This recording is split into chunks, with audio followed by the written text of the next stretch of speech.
You have been warned before. These archives are restricted to the members of the House of Erebus. You're wasting your time. It's a dead language.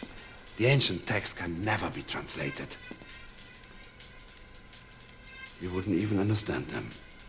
Now check it out. This movie is called Blade, and the pureblood vampire said you're wasting your time. It's a dead language. The ancient text can never be translated, and you wouldn't even understand it. Now if you pay attention to the computer screen, one of the words the translation picked up was the word firmament. So the text says, and the firmament will darken, and all who feels its taint will succumb to the thirst. We will accept them into our fold as our brethren, for we are merciful. And this isn't the first time they used the word firmament in that text. They did it again.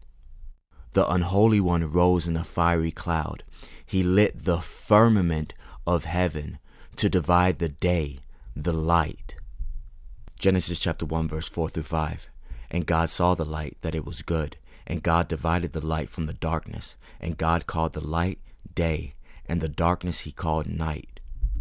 This is why the first script says, the firmament will darken.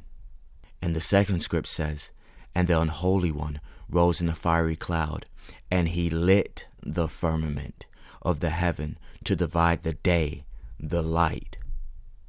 Okay, if the Earth is a pancake, then how do we get both day and night? Because the sun is like a spotlight, and it moves around shining on one place at a time. So this woman had an encounter with the vampires and managed to survive. So now she's aware of their existence.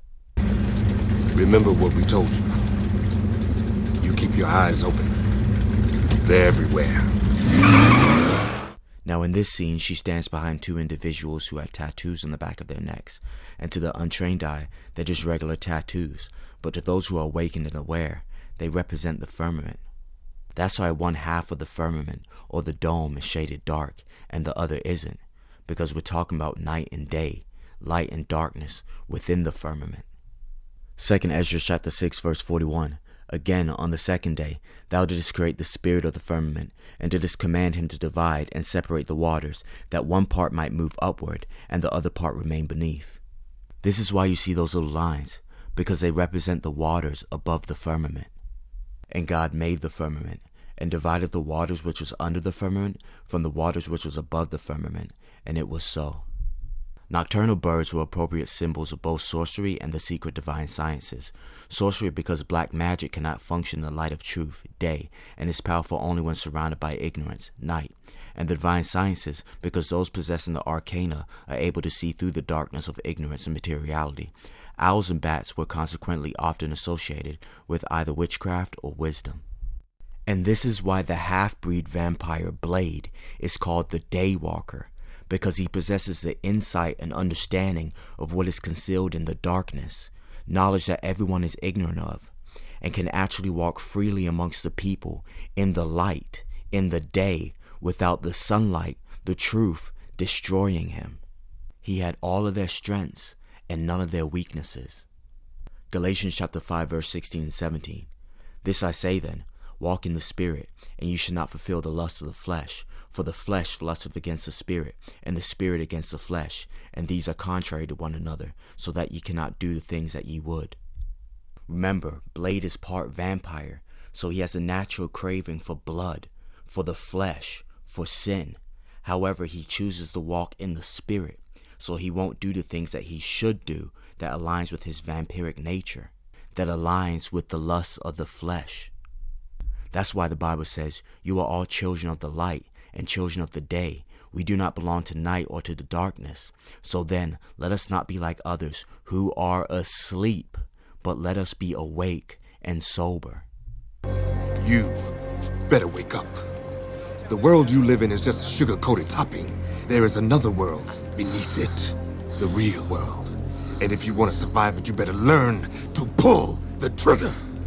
Now keep in mind, owls and bats were consequently associated with either witchcraft or wisdom. Now in the show The Avatar, The Last Airbender, Season 2, Episode 10, a professor leads the Avatar to the Spirit Library in hopes to discover secrets to use against the Fire Nation, and the library is safeguarded by an owl. What a coincidence. Because the owl is nocturnal, it means that it has access to covert information, occult knowledge, and secrets. It is because of this reason that the little owl is the attribute of the goddess of wisdom, Athena, Minerva, and also explains its appearance perched on top of a stack of books as a symbol of knowledge. Now, when the Avatar and his friends discover what they are searching for in the library, they make their way to the planetarium, which features a flat area topped with a dome that symbolizes the firmament.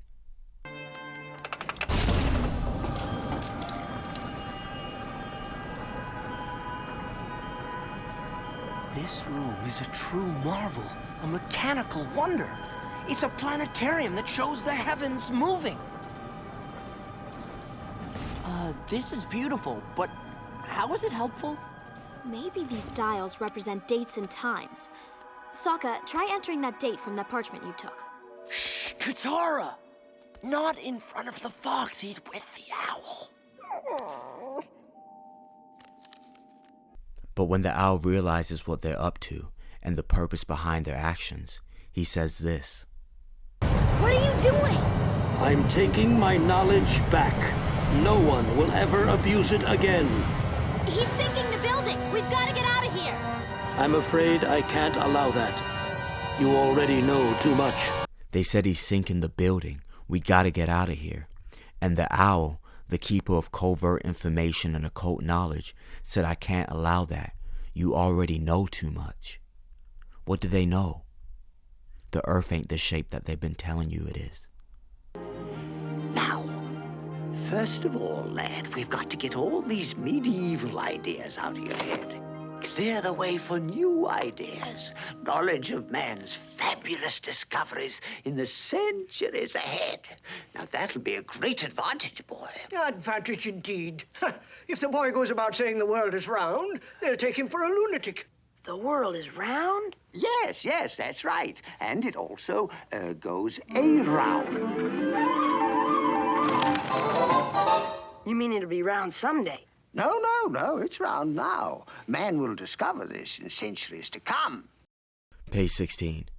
The idea that instead of sailing horizontally around the earth, ships are taken down one side of a globe, then underneath, and are brought up on the other side to get home again is accepted as a mere dream, impossible and absurd. It is a fact, not so well known as it ought to be, that when a ship in sailing away from us has reached a point at which her hull is lost to our unaided vision, a good telescope will restore to our view this portion of the vessel. Have you ever noticed the horizon looks like a very straight line? It doesn't feel like we're walking around on a giant ball. Okay. I'm pretty sure the Earth is flat. Oh, wow.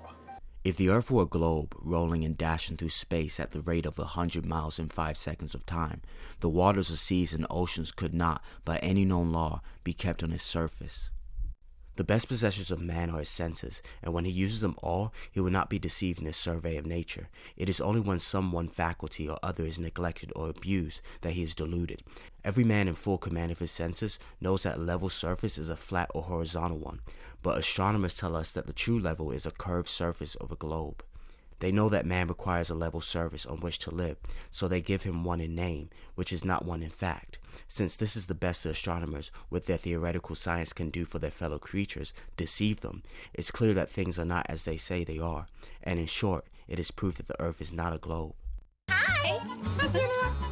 Oh, now surely this is the right spot. Look at this. This area is filled with books about pretend people. That's right, Grover. This is the fiction section. Fiction means it's a made-up story. Oh, hey, Elmo, I bet we can find... She said this is the fiction section. Fiction means it's a made-up story. But if we consider the 1969 moon landing a fact, then why are the globe and the space shuttle in the fiction section? Because they didn't go.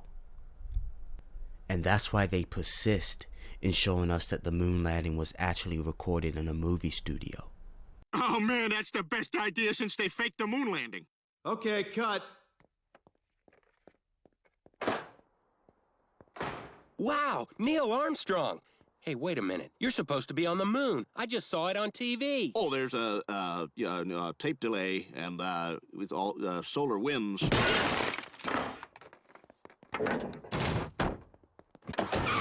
Think about it. This has to be one of the universal rules to the game of life, that when misleading the masses, they must tell the truth, even if it's cloaked in humor or sarcasm. It's our choice whether to accept it or neglect it. You better wake up. The world you live in is just a sugar-coated topping. There is another world beneath it, the real world. And if you want to survive it, you better learn to pull the trigger.